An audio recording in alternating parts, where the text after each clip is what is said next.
Court awards 10 million naira compensation for Emir Bayero against Kano State Government. Court discharges Tigran Gambarayan Nadim from tax evasion case against Binance. As Salah approaches, buyers shown round markets in Benue decry economic hardship. Another foreign scene, Niger court scraps immunity of deposed President Bazoum. Hello and welcome to Trust TV's news update. I am Chiamaka Mwafo. Thanks for joining us. We'll start with litigation matters. A federal high court in Kano has awarded 10 million naira compensation for Emir Aminu Ado Bayero against Kano State government that ordered for his arrest and eviction from the Nasarawa Mini Palace. Justice Simon Amobeda delivered the judgment in a fundamental right enforcement suit filed by the deposed 15th felony emir. The court held that it has jurisdiction to hear and entertain the matter, being fundamental right enforcement application, averring that Ado Bayero has the liberty and legal right to move freely and live anywhere in Kano or elsewhere in Nigeria. The court, however, declined to order eviction of the reinstated Emir Muhammad Sanusi II from the Gideon Brumfa Palace as sought for in the application. Counsel for Kano State Government and Emir Sanusi, Ibrahim Isa Wangida, said the judgment is a victory for the Emir and his admirers as the court did not void the law that warranted Sanusi's reinstatement. He said the judgment has restrained the state government or any security agencies from breaching the rights of the Emir. An Abuja Federal High Court on Friday discharged Tigran Gambarayan and Nadim Anjawala of Binance Holdings Limited for tax evasion. The case was filed before the court by the Federal Inland Revenue Service (FIRS). This court gave the ruling on Friday after the FIRS amended its charges in response to Binance appointing a Nigerian representative, Ayodele Omotilewa. The FIRS initially filed legal proceedings against Binance and Gambarayan on March 22, 2024, accusing them of tax evasion. The court's decision to discharge Gambarayan and Anjawala came after Binance and the FIRS confirmed the appointment of Omotilewa as the company's representative. Following this confirmation, the FIRS filed new charges listing Binance as the sole defendant in the case.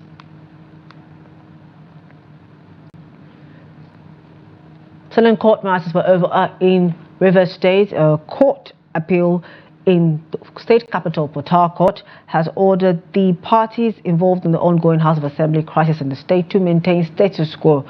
The Court of Appeal gave the order in a suit instituted by Honorable Martin Chike Amewule and 24 others, also known as the appellants, against Right Honorable Victor Okojombo and 5 others. Amewule and others had approached the Apex Court seeking to vacate the interlocutory injunction of a High Court sitting in Port Harcourt, which empowered Okojombo to keep on with the leadership of the State Assembly. Justice Charles Wiley of the State High Court had also in a ruling ordered Amewule and 24 others to stop parading themselves as Speaker and lawmakers in the legislative arm of the state.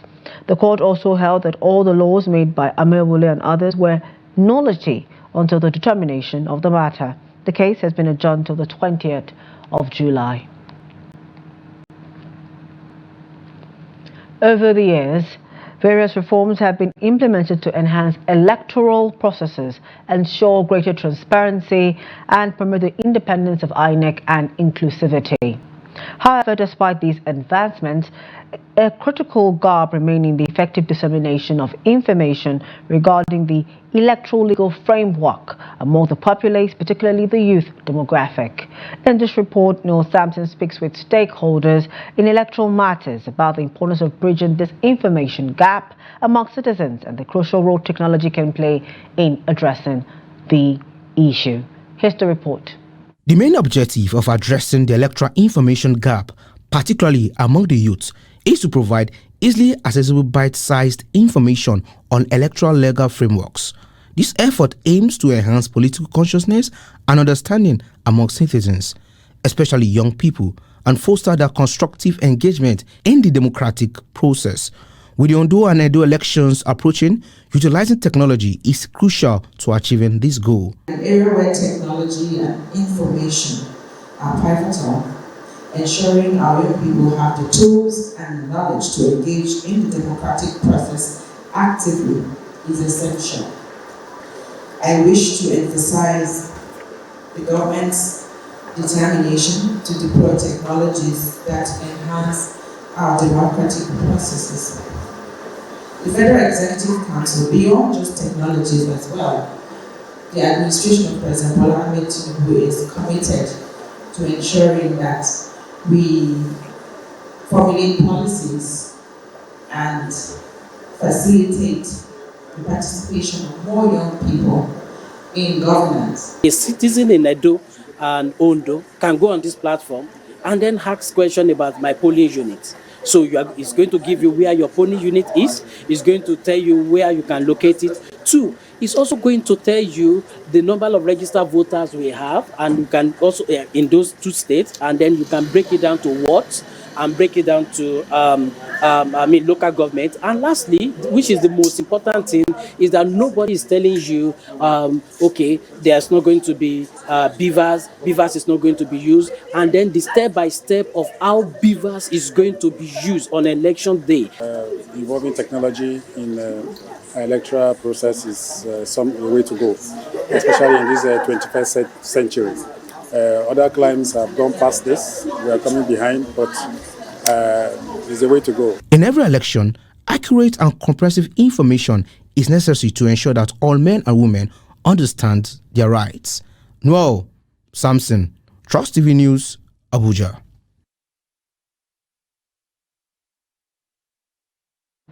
Lack of transparency and accountability have been identified as the major setbacks to the development of Nigeria in the last 25 years.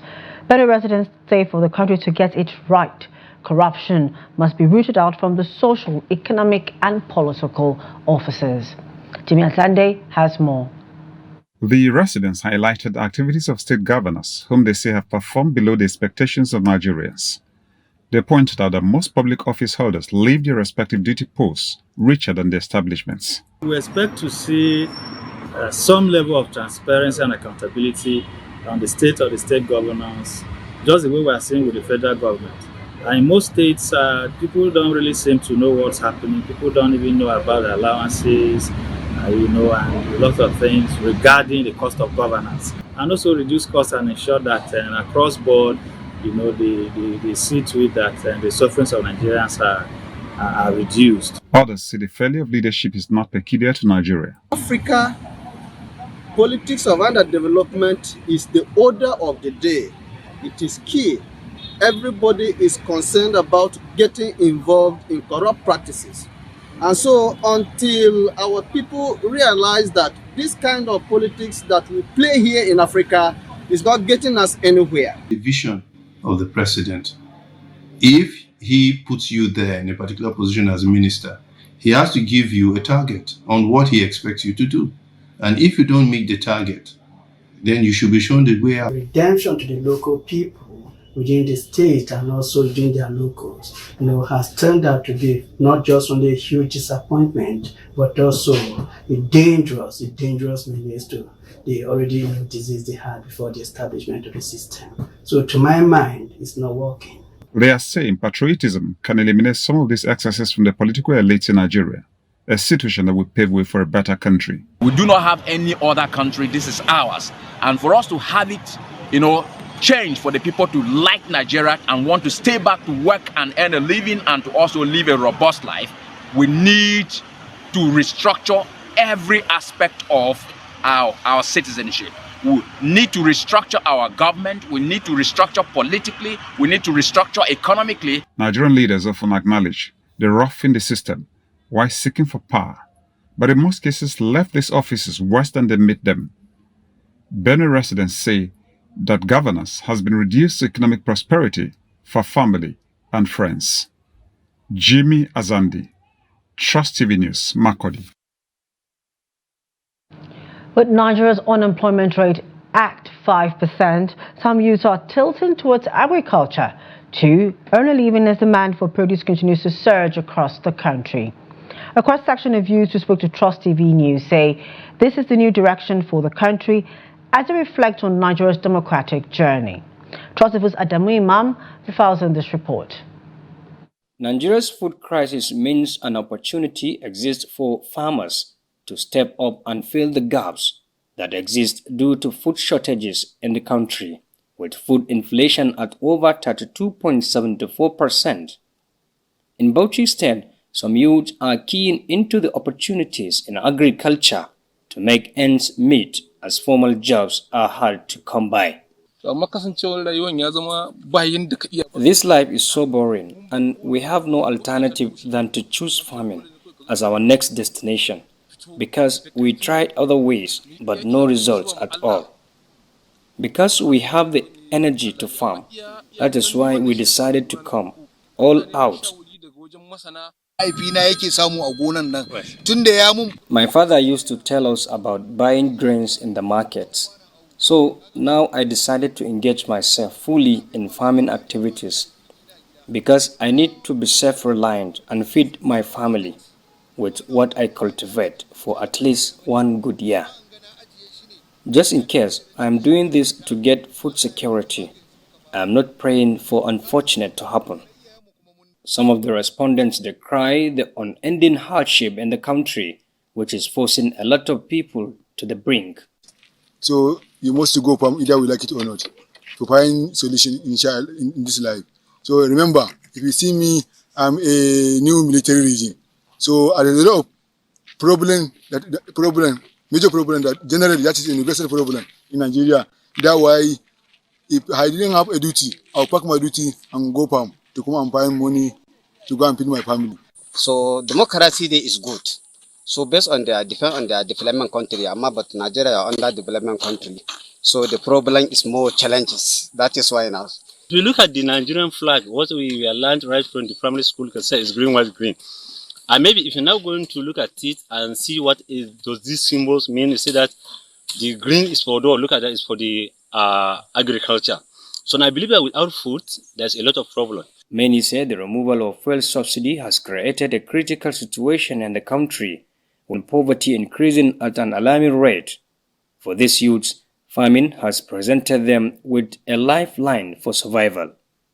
Adamu Imam, Trust TV News, Bauchi. The Federal Road Safety Corps, FRSC, has said that a road crash that occurred in Kwara State has claimed the lives of 19 persons.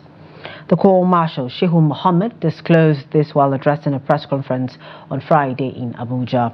He said the accident occurred at Kambi village on the Oloru New Jeba Road in Kwara State on Thursday. The Corps Marshal revealed that preliminary investigation revealed that the crash, which occurred as a result of excessive speed and wrongful overtaking, involved two vehicles, a blue Iveco trailer with no trace of registration and a white Toyota Hiace bus with registration number LST 363YE.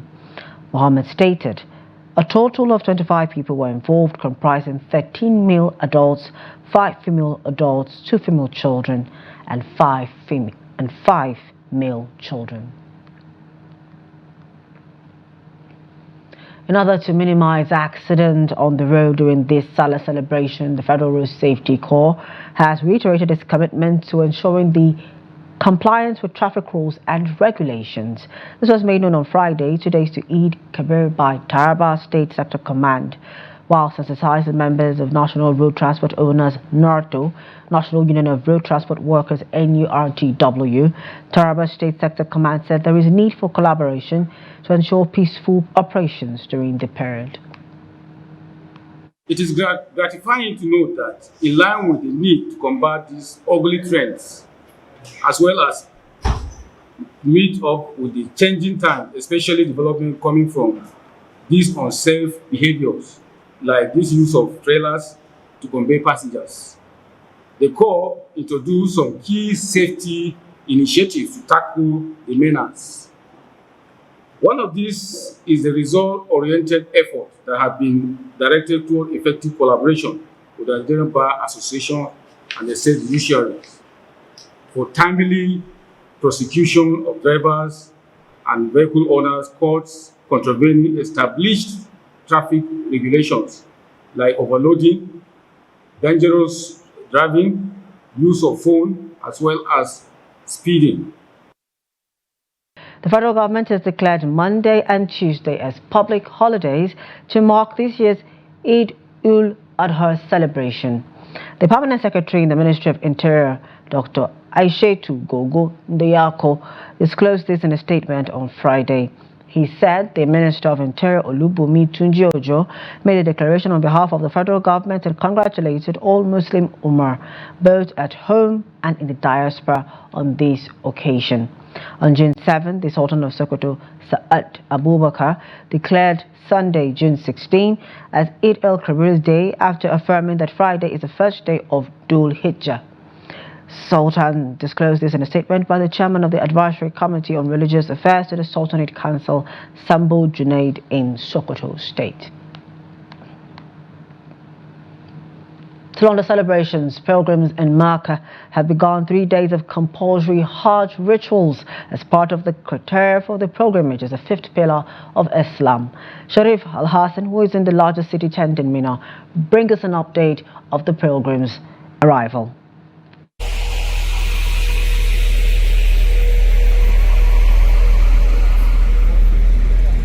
Over 1.5 million pilgrims across the world will be converging here in Mina, the tent city, for a 3 days Hajj rituals, which include standing on the plain of Arafat, subsequent spending of the night in Muzdalifah, and stoning of the devil in Jamarat. We'll be talking to pilgrims and how readiness they are in order to embark on this rigorous spiritual journey here in Mina. I feel very excited, very, very excited. I'm privileged to be part of this 2024 Hajj exercise.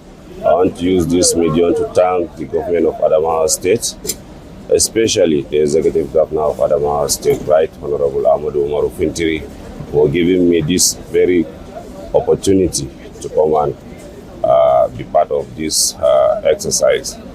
And I will pray for the state, Adamawa State government, and I will pray for the governor and his family and his relatives, and I will pray for the country, and I will pray for all Muslims, inshallah.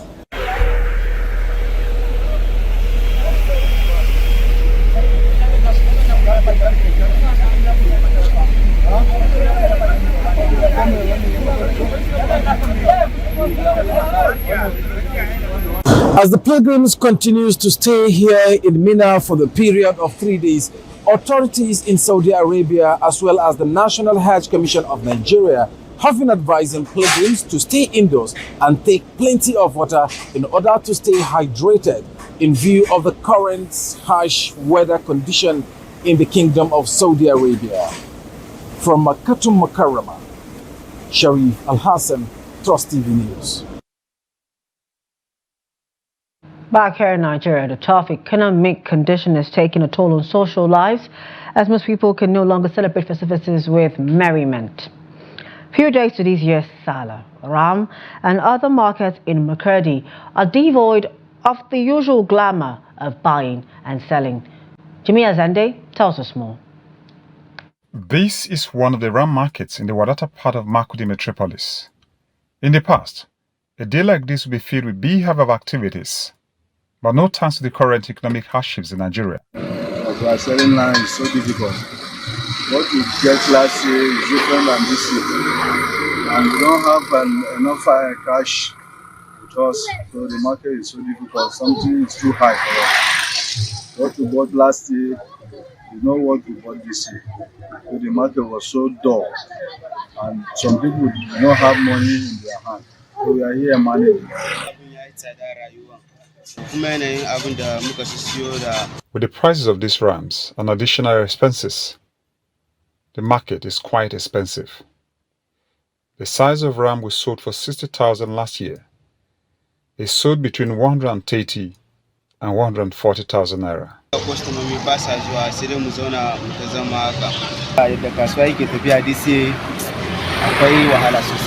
There is trouble in the land.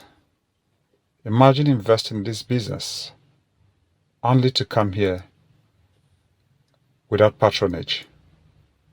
This is quite a sad one for us. On why the patronage is low, residents explain that most families can no longer afford the luxury of purchasing livestock for festivities like Eid al-Kabir. Yeah, the thing is the way they were telling the price is very funny. It's very hard. Small ram that we bought last year of 70,000 naira. This year it was 150. It is 150 now. So the thing is very funny. You don't know how the country. So everything, every day you go to market, you see things are going up. You don't know what is happening. Please, the government need to do something about this. Please. The removal of petrol subsidy by President Bola Tinubu has continued to change the way of life of Nigerians. At best, most families now depend on hope for survival. Jimmy Azandi, Trust TV News, Makurdi. In business, the federal government said it is seeking a $500 million loan from the World Bank for rural road infrastructure and agricultural marketing. The fund is expected to address the need for better connectivity in rural Nigeria, where 92 million people currently lack access to good roads. The policy document noted, quote, Nigeria's road network is relatively extensive, encompassing approximately 194,000 kilometers of roads. This includes 34,000 kilometers of federal roads, 30,000 kilometers of state roads, and 130,000 kilometers of registered rural roads. The RAAMPSU project, RAMPSU, aims to improve rural access and climate resilience, thereby boosting agricultural potential and marketing prospects for agrarian communities. The total cost of the RAMPSU project is estimated at $600 million, with the World Bank expected to provide 83.33% of the required funding. The policy framework stipulates that the implementation of resettlement and compensation plans is a prerequisite for project activities that cause resettlement. Away from Nigeria, Niger's top court on Friday lifted the immunity of President Mohamed Bazoum, paving the way for a possible trial after his ouster in a July 2023 military coup. The Niger authorities accuse Bazoum of treason, financing terrorism, and plotting to undermine the state. He has been held at the presidential residence with his wife Hadiza since the coup on July 26. After Friday's hearing, Oud Salem Mohammed, one of Bazoum's lawyers, said they took note of the decision and his defense team would make a statement shortly. Bazoum is accused of having spoken by telephone with French President Emmanuel Macron and US Secretary of State Antony Blinken in a bid for support by an armed intervention during the coup. The court hearing had been postponed twice, with Bazoum's lawyers complaining of several obstacles to the right of a defense. And finally, in sports, Beyond Limits claimed major awards at the just concluded Nigerian National League Super 8 playoff. The Ikenne-based club emerged champions of the 2024 NNL season after defeating Nasarawa United 4-3 on penalties. Beyond Limits forward Farouk Ogundari won the Most Valuable Player award, while his teammate Emmanuel Olisa won the Best Goalkeeper award. They also won a prize money of 5 million naira for winning the title. Meanwhile, Yusuf Tohib of Ikorodu City emerged the highest goal scorer with 3 goals. Inter Lagos were the most behaved team, while Nasarawa United technical advisor Adams Usman was the most disciplined coach. That's it for news update at this hour. For more of our news, documentaries and programs, please do want to follow us on all our social media platforms and on our YouTube live stream. I am Chiamaka Mwafo. Thank you for joining us at this time.